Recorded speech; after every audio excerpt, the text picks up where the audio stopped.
کچیر ستا په موټر کې ټي وي نه نو تاسو کولی شئ چې تلیفون دغسې پر سیټ بورډ کښېږدئ د هغه تصویر به د موټر پر هنداره وویني. دا خو په لیدلو کې جالبه معلومیږي خو باید دغه رقم موټر ونه چلوو. د غوماشو او د خزدکو سپری هغه دوی نه وژني بلکې تاسو ورکوي. کله چې دغه سپری پر دوی ووهي نو د دوی د بوی هیڅ کار پرېږدي او بیا نسي کولی چې انسان په بوی پیدا کړي.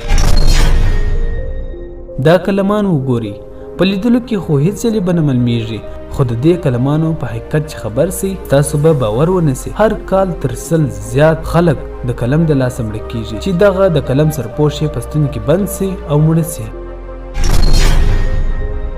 د اولمپیک په بیرغ کې 5 رنګونه دي چې د ټوله نړۍ په بیرغو کې په دغه 5 رنګو کې یو رنګ نه یو رنګ خامخا راغلی دی. نو د دې څخه دا معلومیږي چې اولمپیک د هر ملک دپاره دی. موږ چې کله د یو بل سره په ټلیفون کې خبرې کوو نو اوله خبره مو دغه وي الو. نو تاسو کله هم فکر کړی دی چې دغه توري به اول چا ویلی وي او که یې ویلی هم وي نو په ټلیفون کې به یې ویلی خو تاسو غلط یاست. دغه توري اول وار په یو لاسي لیکل سوي لیک کې لیکلي وه چې دغه خط په 1822 کې توماس الوا ایډسن لیکلي وه چې اول وار هغه دغه لغات استعمال کړي وو.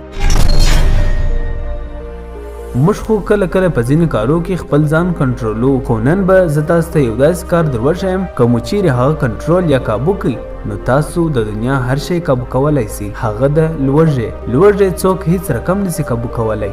لوږې کنټرولول یا کابو کول د احساساتو د کابو کول څخه ډیر زور غواړي.